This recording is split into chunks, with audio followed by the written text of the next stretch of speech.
أعزائي المشاهدين، أهلا بكم معنا النهاردة وحلقة جديدة ولقاء جديد على الهواء مباشرة من خلال برنامجكم في قلب الحدث. النهاردة حلقتنا هتكون حلقة خاصة للاحتفال بانتصارات أكتوبر المجيدة ومرور 51 عام على انتصارات أكتوبر. كل عام وحضراتكم بخير ودايما من انتصار لانتصار. طبعا في بداية حلقتنا بنقدم طبعا رحمة على شهدائنا اللي قدموا دمائهم على أرض سيناء الحبيبة وارتوت أرض سيناء الحبيبة بدماء كل شهدائنا. كل التحية وكل التقدير ورحم الله كل شهدائنا، وأيضا بنقدم التحية لكل الأبطال اللي ما زالوا على قيد الحياة وأيضا ساهموا في انتصارات أكتوبر وأعادوا أرضنا وتم استرداد أرضنا الحبيبة أرض سيناء. كل التحية وكل التقدير بمناسبة طبعا انتصارات أكتوبر، وما زلنا بنعيش لروح ده. هتكون حلقتنا حلقة خاصة عن أجمل ما غنى وأغاني جميلة جدا بمناسبة انتصارات أكتوبر من خلال فرقتنا النهاردة اللي موجودة معانا وجم مخصوص من بورسعيد بفرقة كلية التربية النوعية جامعة بورسعيد. النهاردة بيشاركوا معانا في حلقتنا الخاصة بأجمل الأغنيات الوطنية. بنرحب طبعا بيهم وبنقول لهم شرفونا ونورونا في برنامجنا في قلب الحدث على الهواء مباشرة. وبرحب طبعا بالمايسترو محمود طه النهاردة معانا. برحب بيك يا مايسترو، أهلا وسهلا، اتفضل. كل سنة وانتم طيبين وكل حضرتك شعب طيب مصر بخير. يا رب، وحضرتك طيبة يا رب. مايسترو، كلمني عن الفرقة الجميلة ويمكن بتضم أجمل الأصوات وأجمل العازفين. هو أنا أحب أقدمهم بس أول اه طبعا. بالأسامي. اه طبعا. أستاذ أحمد سعيد على الأورج، أهلا وسهلا. أستاذ أحمد فوزي على العود، أهلا وسهلا. وفي أستاذ عبد الرحمن رشدي على الإيقاع. أهلا وسهلا. بالنسبة للكورال أستاذ أحمد الشمنهوري، أهلا وسهلا. أستاذ يوسف نصحي، أهلا. أستاذ مجدي ناجي، أهلا. أستاذة آلاء سليمان، أستاذة صفاء علي، أهلا وسهلا. أستاذة آلاء مجدي. اهلا وسهلا بيكم أهلا وشرفتونا بحضرتك. ونورتونا. أهلا. عايزين نتكلم عن الفريق بيضم عناصر متميزه من الاصوات. ازاي حضرتك بتقدر تضم هذه الاصوات المتميزه في فريق كليه التربيه النوعيه جامعه بورسعيد؟ والله إحنا دايما لما بيدخل لنا دفعة جديدة أكيد بتضم عازفين أو مغنيين. إحنا بناخدهم بنحاول نطور فيهم سواء العزف أو الغنى لغاية ما يعني يقدروا يوصلوا لحاجة زي إيه منتخب الجامعة يعني أو فريق هل بيكون الكلية. في بوادر موهبه زي ما بيقولوا في أكيد الاول، أكيد ولا طبعا. ممكن ان انت حضرتك تدرب الصوت ليصل للاصوات المتميزه اللي احنا ممكن سامعينها؟ الاتنين ممكن نعمل ده، بس هو يعني بيبقى أريح لو هو من الأول موهوب أو الأول عنده الموهبة. مم. لكن طبعا نقدر لو حد مفيش موهبة ممكن. وبالنسبة للعزف برضه على الآلات، هل العزف برضه ممكن الحد يتعلم ولا يكون عنده برضه الموهبة من الأول؟ لو عنده الموهبة هيساعد، ولو ما عندوش برضه ممكن نبدأ معاه من الصفر لغاية ما يوصل، مم. لأنه يبقى عازف متمكن يعني. مم. بس طيب، نقدر نقول الأغاني الوطنية، هل الفريق يعني بيغني لون معين ولا كل الألوان ممكن نقدر نسمعها يعني يعني معاكم؟ ممكن كل احنا طبعا الألوان. النهارده لا أغاني النهارده وطنية وطني اكيد طبعا طبعا، لازم بس هو تبقى لا، بيور. في العادي ممكن كل الالوان اللي يعني المسموح بيها جوه اطار الكليه وجوه اطار الجامعه مم. عادي. وانت النهارده طبعا المناسبه وطني فيبقى البروجرام وطني. دايما انتوا بتشاركوا في كل المناسبات في محافظة بورسعيد اكيد يعني. طبعا. اكيد اه. طبعا، وكمان احنا عندنا مناسبه خاصه بينا في بورسعيد 23 ديسمبر، غير يعتبر المناسبات العيد القومي اه. لمحافظة بورسعيد، اه فبتشاركوا دايما في بالظبط. الجامعة وبتقدموا برضو في كل المناسبات الخاصة بجامعة بورسعيد. بكل حاجه اهو يعني، والمناسبات بقى العامه على مصر كلها، 6 اكتوبر، عيد الام، الحاجات دي كلها. مم. هل بتشاركوا في مسابقات برضو أيضا؟ اكيد طبعا. احنا كل اغلب المسابقات اللي بتتعمل للجامعات احنا بنشارك. مسابقه ابداع الجامعات، مم. اسبوع شباب الجامعات، اسبوع الفتيات، مم. مراكز فنون الجامعه، كل حاجه. مم. هل الفريق ان انت دايما بتجدد فيه اصوات ولا بتبقى محافظ على الكيان الرئيسي للفريق؟ اكيد طبعا احنا بنحاول نحافظ على الكيان الرئيسي يعني، دي حاجه احنا بنحاول قدر الامكان نعملها، ولكن ساعات يعني ظروف بقى بتحصل، حد بيبقى خلاص مش قادر يكمل، حد مم. تعب، حد هيتخرج هيسافر، يعني بنحاول قدر مم. الامكان، وبنحاول برضو نزود ناس جديده يعني. الامكانيات والدعم من الجامعة او من كلية التربية النوعية، بالنسبه لايه بالظبط؟ دعم مادي، دعم معنوي؟ اه. اكيد يعني، اكيد يعني الدعم متوفر، لا متوفر اكيد يعني، ولا ما كناش عرفنا نشتغل. يعني كلية اكيد تربية بيتوفر. نوعية تقريبا يعني أنا عارفة إن هي حريصة كل الحرص على إنها تقدم المواهب بشكل جيد وبشكل سليم يعني. بالظبط يعني، احنا الى حد ما اللي بنطلبه بيبقى موجود. أكيد. النهاردة طبعا هنعيش معاكم حلقتنا الحلقة الخاصة النهاردة في ان شاء انتصارات الله. أكتوبر، وأكيد أجمل الأغنيات الوطنية هنسمعها. ان شاء الله، وان شاء الله نبدا بميدلي وطني كده، يا رب يعني يا يعجبكم ان رب شاء إن شاء الله. الله. بشكرك باذن جدا يا الله. مايسترو، لا، شكرا، شكرا. شرفتنا ونورتنا. نبدأ مع حضرتك.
برافو.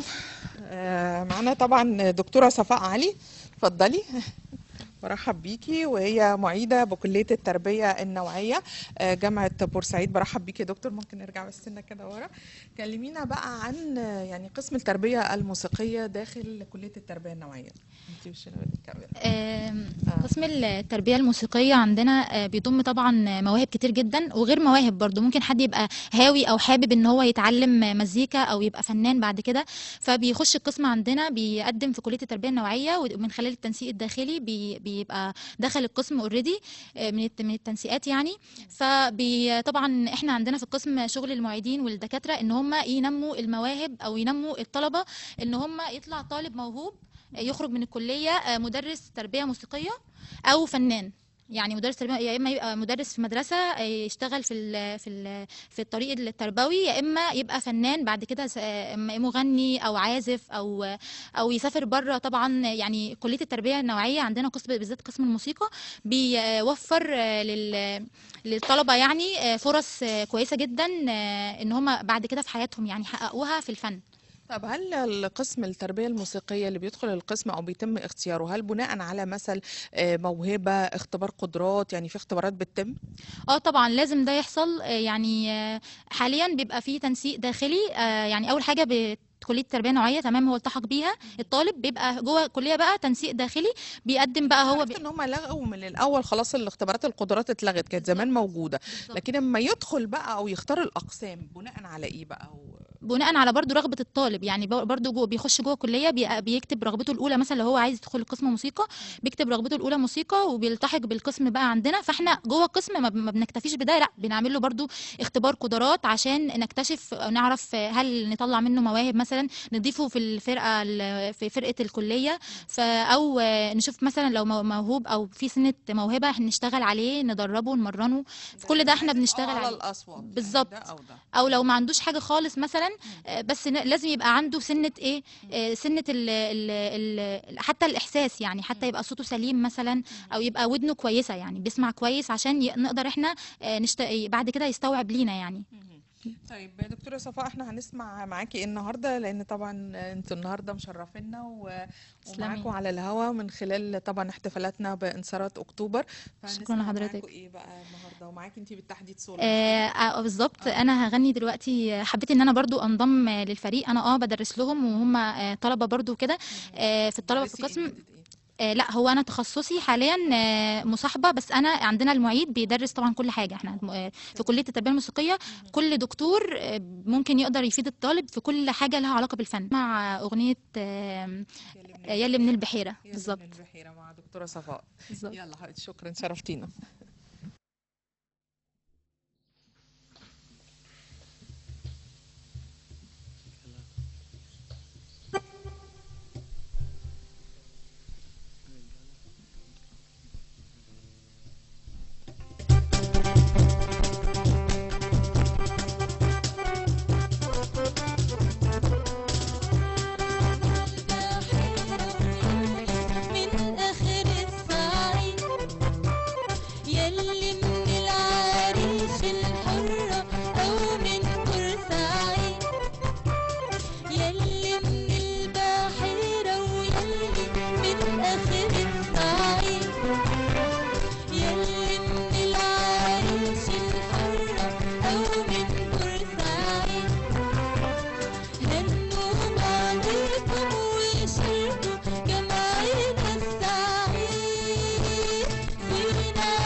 هيبقى معانا بالأحضان، صح كده يوسف؟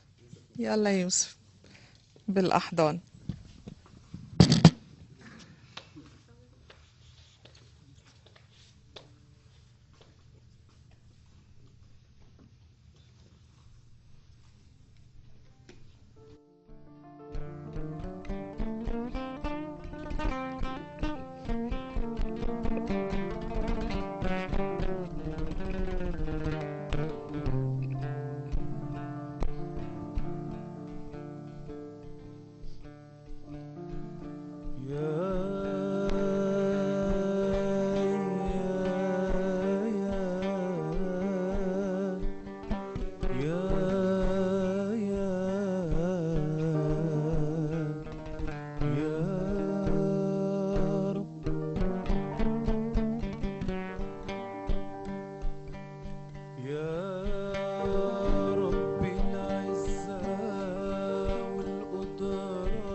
بصلاة العيد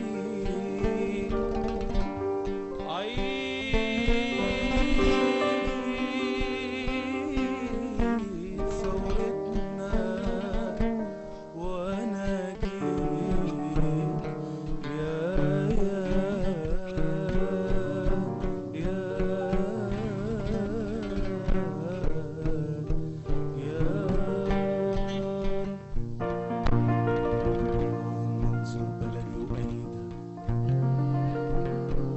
سدد خطوتها وخد ايدها يا رب اجعلنا نحقق كل خيال اجعل يومنا الواحد بكفاح اجيال فكر يا نبيع الخير تحت قدامنا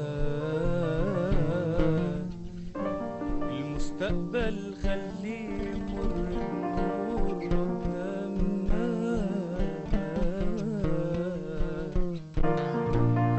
اللهم انظر لعملنا بارك في جهادنا ونضالنا واحفظ رئيسنا احفظ رئيسنا وبطلنا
أشعلها نيران يا ملفت سواني تجرب وأنا بمليت حبي متشرب يا ملفت سواني تجرب وأنا بمليت حبي متشرب أبعد عني قلبي يقرب ويرفرف عني العطشان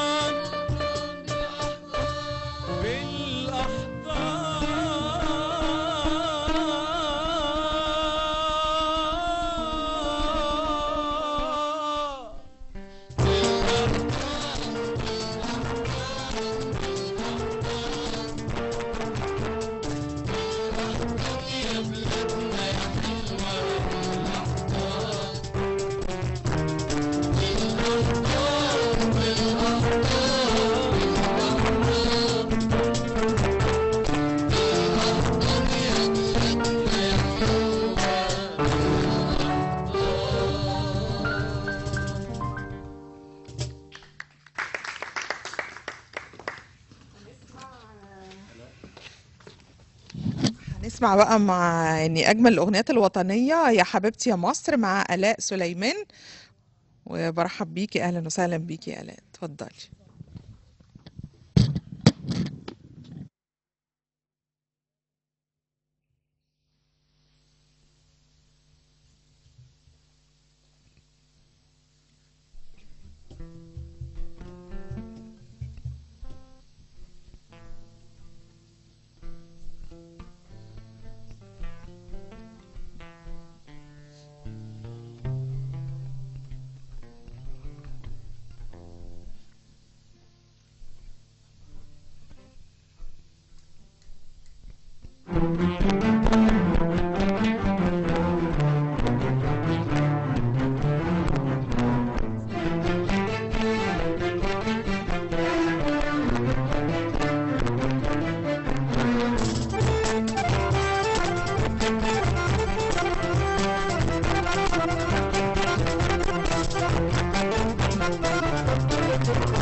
دكتورة ندى تشرفينا، اتفضلي. دكتورة ندى مجدي، معيدة بكلية التربية النوعية قسم التربية الموسيقية، جامعة بورسعيد، اتفضلي. برحب بيكي واهلا وسهلا بيكي، كل سنة وانت طيبة. ممكن سنة طيبة. وحضرتك طيبة. كل شعب مصر بخير وسعادة، وسعداء ان انتوا شرفتونا النهارده. شكرا، احنا متشرفين اكتر والله ان احنا مع حضرتك النهارده. كلمينا عن التدريب داخل قسم التربية الموسيقية، وازاي ان احنا الفرقة بنهتم بيها وبنجدد بقى كل شوية في الأصوات، والتدريب ازاي بيتم؟ هو الطالب لما بيخش اول سنة عندنا مادة اسمها تدريب صوت. انا اللي بديها عشان انا تخصص غناء عالمي. اول حاجة احنا بنعلمه التدريبات تنفس، عشان اصلا بداية الصوت هو التنفس، من غير التنفس مش هنطلع صوت. فاول حاجة لازم نعملها ان هو صوته يبقى قوي. تمام، ازاي؟ بالتنفس القوي. تمام، وبعد كده بنعمل له حاجه اسمها فوكاليز. بنبتدي معاه ب3 نغمات، وبعد كده 5، وبعد كده عندنا حاجه اسمها اربيج، يعني قفزات ما بين النغمات، وبعد كده بنديله السلم كله واحده واحده مع الطالب لغايه ما يبقى كويس. طبعا اللي بيبقى عنده موهبه الغنى بيبقى مريح اكتر في التدريب، وبيبقى اسرع عشان هو صوته حلو. انما في طلبه بتبقى يعني نغماتها مظبوطه، ممكن الى حد ما بالظبط كده، فالموضوع بيبقى اصعب شويه، فبنضطر ان احنا نديله تدريبات اكتر تنفس، وتدريبات اكتر في الصوت والنغمات والفوكاليز زي ما قلت لحضرتك. هل كل الأصوات ممكن تغني كل أنواع الغنى؟ يعني ممكن يغني وطني، يغني شرقي، ولا لازم محتاج صوت قوي زي ما حضرتك بتقول؟ لا، اي صوت بيغني اي حاجه، اذا كان وطني او رومانسي او يعني دايما اسمع يقولوا ده اصل صوته ناعم شويه، لا ده صوته قوي، عنده طبقات عاليه. دي انواع الاصوات. يعني يقدر يغني اغاني عاليه يعني. بتتسمى طبقات الصوت. انما ممكن يغني وطني، يغني رومانسي عادي. انما طبقات الصوت دي بتختلف ما بين شخص واخر. يعني في اللي صوته فعلا زي ما حضرتك بتقولي ناعم، اللي فيه صوته قوي جدا، اللي زي الناس اللي بتغني الاغاني الجبلي، اللي هم زي التوانسه، زي الجزائريين وهكذا يعني. دايما بتساعدوا لاي حفله بتتدربوا قد ايه، او الفريق بيتدرب قد ايه؟ يعني اقل حاجه المفروض اسبوع، يعني ده اقل حاجه. انما ممكن لو في فرصه ان احنا نتدرب قبليها بشهر يا ريت. بس ساعات بنتزنق يعني. اختيار الاغاني بيتم بناء على المناسبه، يعني لو عندكم مناسبة وطنية فبتختاروا الأغاني بالظبط كده. بالظبط يعني بالظبط. وساعات بيبقى في حفلات بننوع، يا إما وطني يا إما أغاني عادية اللي هي زي بتاعت عمرو دياب، شيرين وهكذا يعني. بالظبط، بس احنا أكترية شغلنا بتبقى وطني يعني. النهارده معانا طبعا كل الأغاني الوطنية الجميلة بمناسبة ثورة أكتوبر. كل سنة وانتم طيبين. حضرتك طيبة دكتورة ندى مجدي، أشكرك. اتفضلي. يلا هنسمع بقى معاكم الأغنية القادمة، وهي يلي عاش، مجدي ناجي. أهلا يا مجدي، فرحب بيك، اتفضل.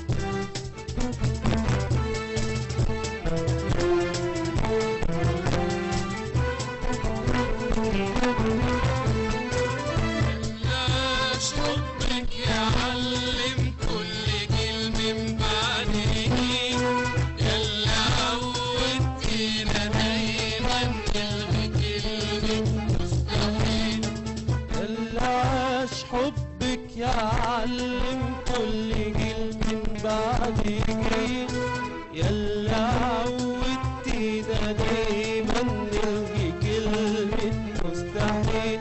يا بلدي يا بلدي يا بلدي يا بلدي يا مصر.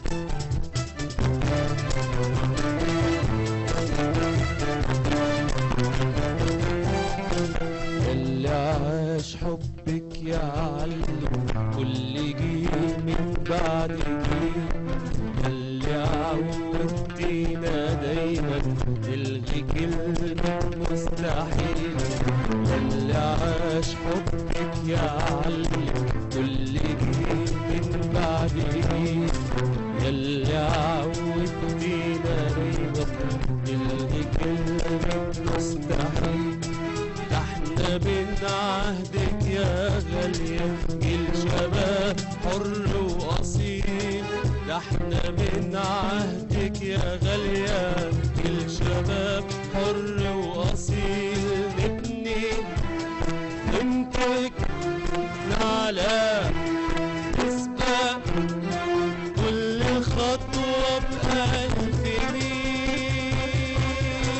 ياللي عاش حبك يعلم، ياللي عاش حبك يعلم، ياللي عاش حبك يعلم كل جيل من بعد جيل.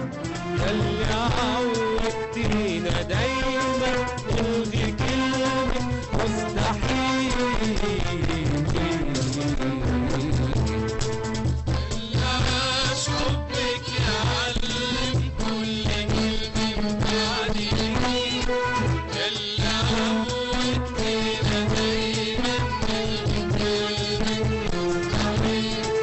ياللي عاش حبك يعلم كل جيل من بعد جيل. ياللي عودتينا دايما نلغي كلمة مستحيل. يا بلدي يا بلدي يا بلدي يا بلدي يا مصر.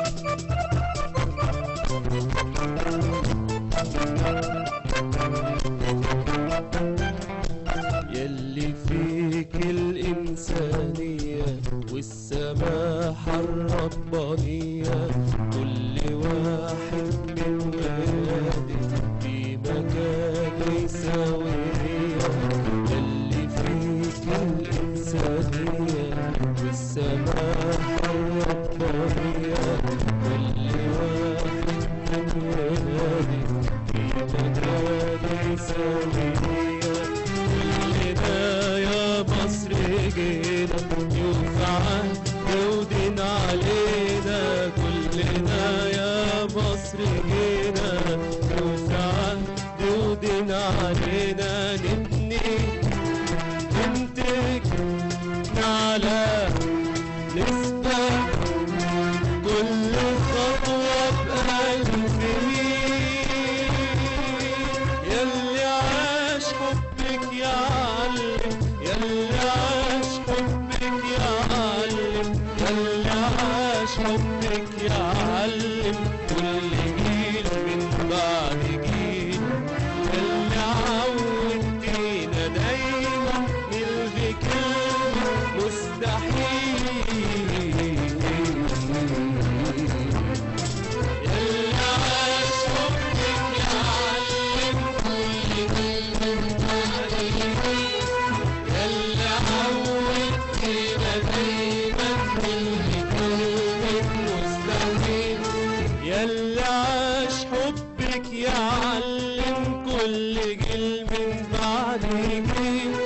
ياللي عودتينا دايما نلغي كلمة مستحيل. يا بلدي يا بلدي يا بلدي يا بلدي يا مصر. هنسمع بقى حبايب مصر مع آلاء مجدي. يلا يا آلاء اضحكي ليه يا آلاء؟ يلا.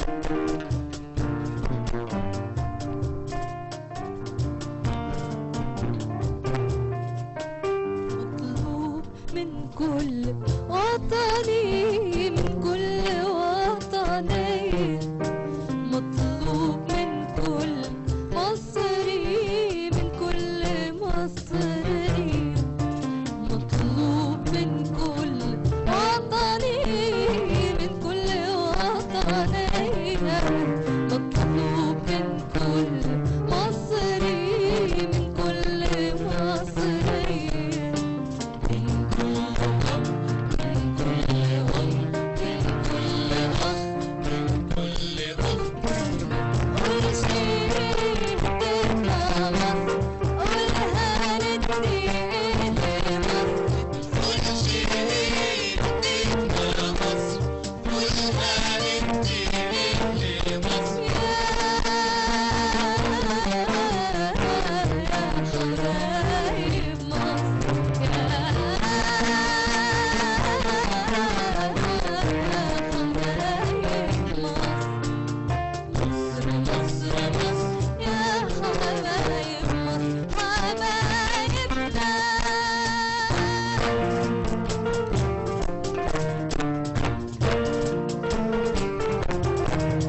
هنسمع بقى آخر فقرة، بس بعد آخر فقرة بنستأذن المايسترو. هختم بس هناخد جزء من الميدلي معاكم في الآخر، غني معاكم. يلا نسمع أحلى بلد أحمد الشمهوري، صح كده؟ أهلا شمنهوري، أهلا وسهلا بيك، اتفضل اتفضل.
يسقط نجم شهيد علشانك، يطلع نجم جديد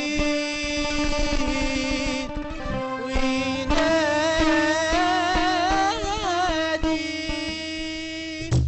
أحلى بلد بلدي واسع ولد أحلى بلد بلدي واسع ولد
شرفتونا ونورتونا النهارده، وحلقتنا كانت حلقة خاصة النهارده. بشكرك جدا يا مايسترو، شرفتنا ونورتنا. ده نورك يعني، شكرا. وكل سنة وكل مشاهدينا طيبين وبخير. بمناسبة طبعا حلقتنا حلقة خاصة بمناسبة انتصارات أكتوبر، وكانت مع فرقة كلية التربية النوعية قسم التربية الموسيقية بجامعة بورسعيد. شكرا ليهم، شرفونا ونورونا. كل التحية وكل التقدير، ورحم الله كل شهدائنا وانتصارات أكتوبر المجيدة. بشكركم، ودائما معكم في قلب الحدث.